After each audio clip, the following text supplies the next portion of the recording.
बिस्मिल्लाहिर्रहमानिर्रहीम। अस्सलाम वालेकुम नाज़रीन, मैं हूँ साकिब बशीर। 3 मौज़ूआत पे बात करेंगे हम। एक तो हुकूमत का एक नया प्लान सामने आया है और ये जो 26वीं यानी तरमीम के बाद के जो हालात हैं उनके तनाजुर में इस प्लान की बहुत अहमियत है। और क्या अदलिया और हुकूमत एक दफ़ा फिर आमने सामने आ सकते हैं, जबकि अब सुप्रीम कोर्ट ऑफ पाकिस्तान में जस्टिस काजी फ़ाइज़ ईसा चीफ जस्टिस मौजूद नहीं हैं, जिनका बड़ा सहारा था हुकूमत को। अब जो है वो जस्टिस याह्या अफरीदी जो है वो चीफ जस्टिस के मनसब पर फाइज हैं। तो प्लान क्या है और क्या हो सकता है सुप्रीम कोर्ट, अदलिया और हुकूमत के दरमियान मामलात में, आगे चलकर इस पे जो है वो बात करेंगे।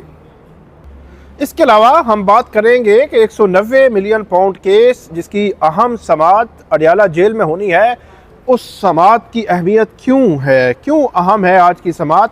और इसके अलावा तकरीबन 556 पीटीआई के वर्कर्स जो 4 अक्टूबर को जिनकी गिरफ्तारी हुई थी, 4 अक्टूबर, 5 अक्टूबर, 6 अक्टूबर के जो एहतजाज था पीटीआई का डी चौक में, उसके तनाजुर में गिरफ्तारी हुई थी, उनको बड़ा जो है वो रिलीफ मिला है। लेकिन उनके पीछे जो एक दर्दनाक कहानी कल मैंने आपको बताई थी, उसका थोड़ा सा पस मंज़र और उसके बाद रिलीफ कैसे जो है वो मिला है, इस पे बात करते हैं। तीनों मौज़ूआत पे आप हमारे साथ रहिएगा। सबसे पहले हुकूमत का प्लान है क्या।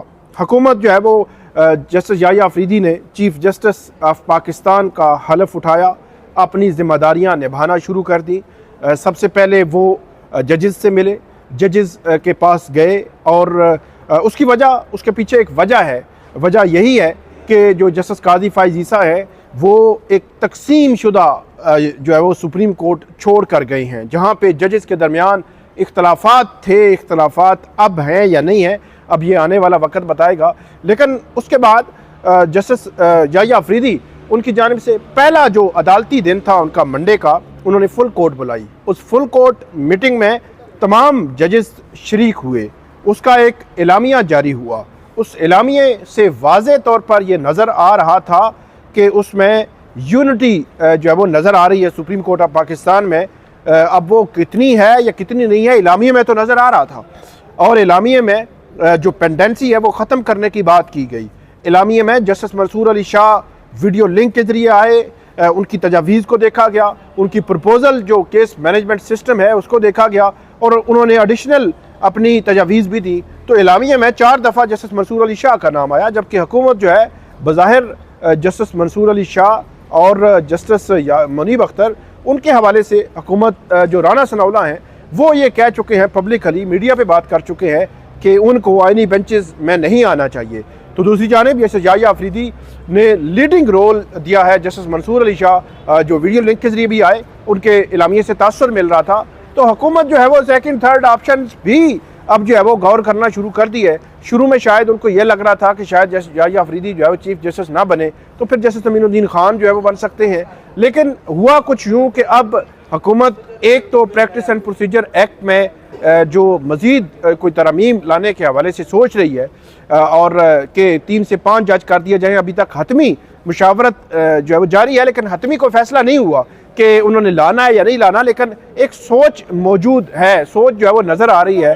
और इसी के साथ सुप्रीम कोर्ट ऑफ पाकिस्तान में जहाँ पे 17 जजेस की तादाद है, तो 23 तादाद करने का जो है वो बिल पहले ही पेश किया गया था।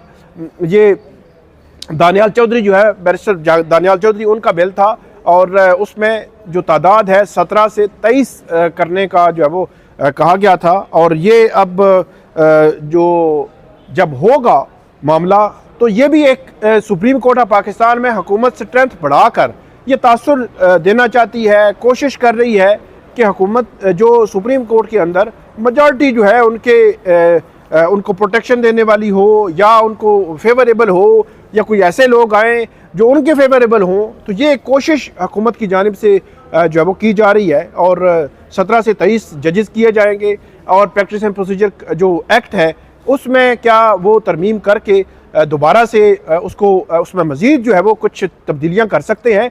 अब जो है वो चीज़ें आसान नहीं होगी, ठीक है, वो जजेस की तादाद बढ़ा लेंगे, लेकिन जजेस की तादाद अगर बढ़ा भी ली जाए, आइंदा हफ्ते उसका नोटिफाई भी हो जाए, गज़ट नोटिफिकेशन भी हो जाए, इसके बावजूद उसकी जो तैनाती होनी है वो ऐसा नहीं है कि एक दिन में सुप्रीम कोर्ट के जज जो है वो 6 के 6 जज लगा दिए जाएंगे और एक दिन में ही एक मीटिंग में सारा कुछ हो जाएगा।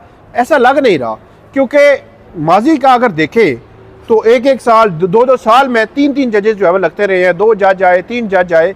अब जस्टिस कादी फाइसा भी जब मौजूद थे तो 1 साल 13 माह 14 माह वो रहे, तो इस दौरान भी वो 3 जजेस जो है वो लाए थे सुप्रीम कोर्ट ऑफ पाकिस्तान में।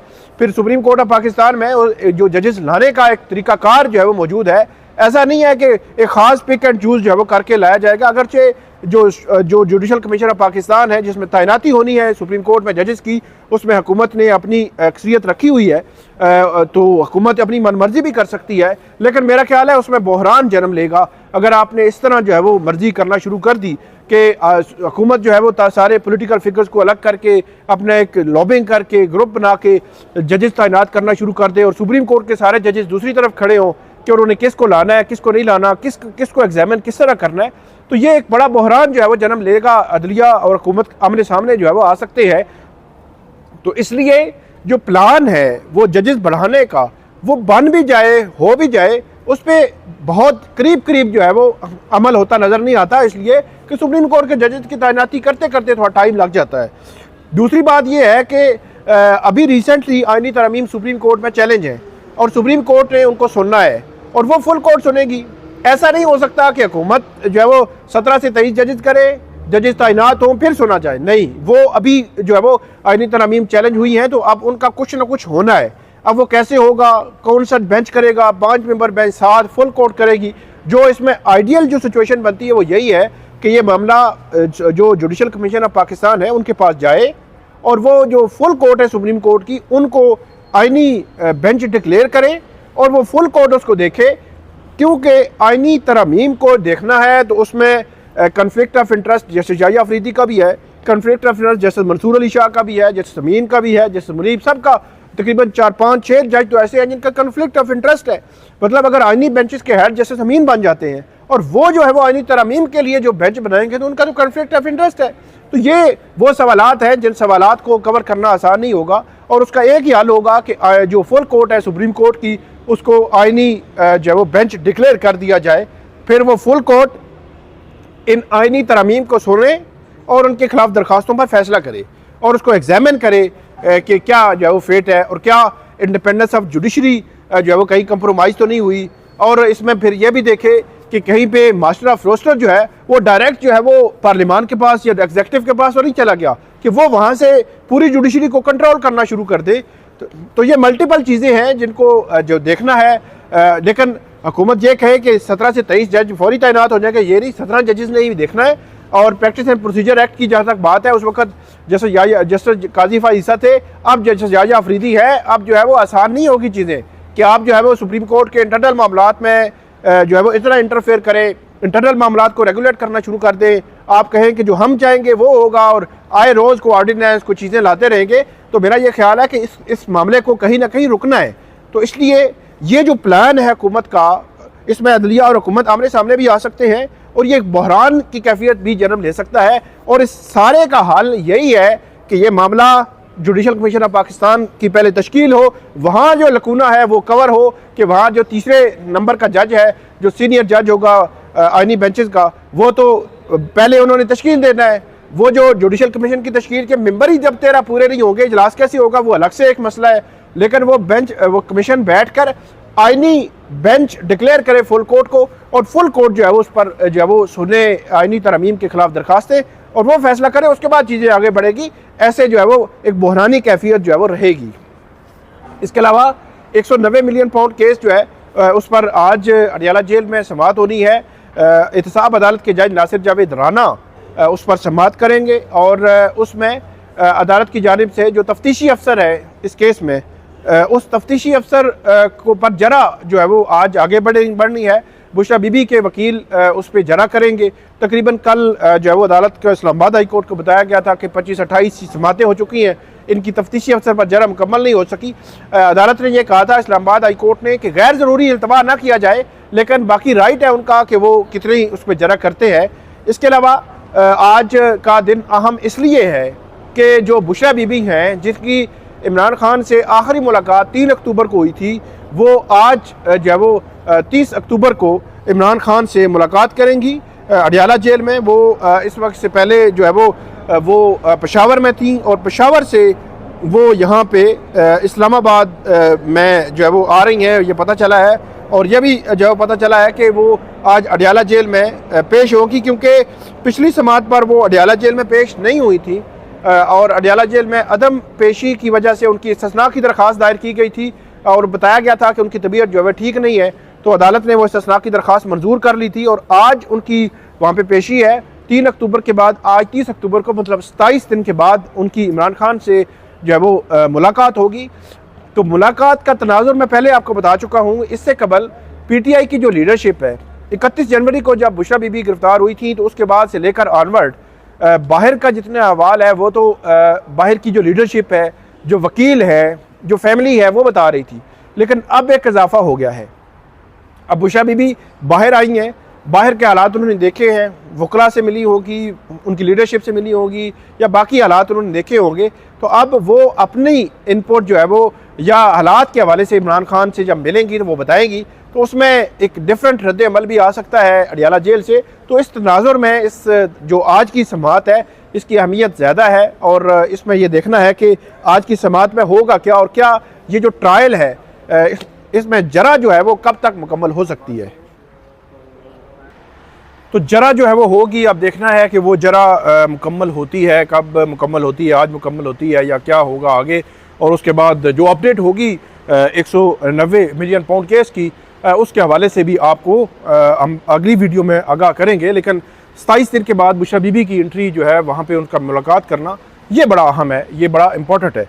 इसके अलावा तीसरा जो हमारा मौजू है वो है, कल मैंने आपको बड़ी लंबी चौड़ी कहानी सुनाई थी कि 556 PTI के वर्कर्स थे जो 4 अक्टूबर, 5 अक्टूबर और 6 अक्टूबर ये PTI ने यहाँ पे डी चौक में एहतजाज की कॉल दी थी, जिसमें अली अमीन गंडापुर आखिरी वक्त में कहीं निकल गए, बड़ी अजीब सी सिचुएशन बन गई थी और उसके बाद ये ख़त्म हो गया था यहाँ पे एहतजाज और उसके बाद से बड़ी चेमगोइयाँ भी हुई। लेकिन उस तनाजुर में 556 PTI के जो वर्कर्स और भी थे, बहुत सारे थे, लेकिन ये 556 वर्कर्स जो है इनकी जो इंसदाद दहशत गर्दी अदालत है वहाँ पे उनकी ज़मानत मंजूर हुई है 10-10 हज़ार रुपये मुचलकों के एवज़।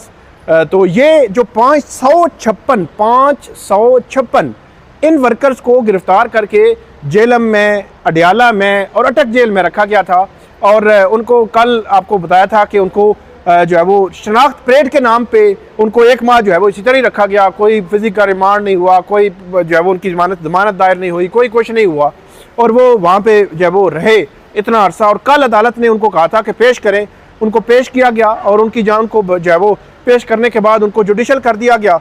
28 जो वर्कर्स थे PTI के, उनको जो है वो कल ही केस से डिस्चार्ज कर दिया गया था, मतलब उनको फौरी तौर पर रिहा करने का ऑर्डर कर दिया गया था। बाकी लोगों को ये कहा गया था कि इनको जेलों में वापस ले जाएं और आज उनकी ज़मानत की दरख्वास्तें दायर हुई थी और आज उन पर जो है वो समात हुई है। इंसदाद दहशत गर्दी अदालत है, अबुल असनाद मोहम्मद ज़ुल्करनैन, उन्होंने समात की और उस समात में उनकी जो ज़मानतें हैं 556 वर्कर्स की 10-10 हज़ार रुपये मुचलकों की एवज़ मंजूर हुई हैं। तो अंदाज़ा ये लगाया जा सकता है कि कैसे शनाख्त प्लेट के नाम पे आपने उन वर्कर्स को, ठीक है जिसने जो जुर्म किया होता है, कल मैंने आपको बताया था आप 7-8 लगाते हैं, पता नहीं क्या क्या, जिसने जुर्म किया वो तो अलग है, लेकिन आपने इनमें से शनाख्त प्लेट होनी थी कि कौन सा मुलव्वस है कौन सा नहीं है, वो ही नहीं हो सकी 25-26 दिन जो है। तो ये बड़ा हैरान कौन था। बहरहाल ये अब उनको रिलीफ मिला है और PTI की जो इंसाफ लॉयर्स फोरम है, यहाँ का जो लॉयर्स हैं PTI के, उन्होंने बड़ा एक्टिव जो है वो रोल अदा किया है। बड़े जो लीडर्स आते हैं, बुशरा बीबी है, अलीमा खान है और जो PTI की लीडरशिप, जब उनकी ज़मानतें होती हैं तो उस वक्त तो सारे बड़े वकील पहुंच जाते हैं, लेकिन आम वर्कर्स के लिए वो PTI के जो लॉयर्स हैं, सरदार मसरूफ़ है, इसके अलावा आसम बेग हैं, अतीक हैं, इसके अलावा बाकी जो वकील हैं वो यहाँ पे पेश होते हैं और वो इन केसेस की जो है पैरवी करते हैं।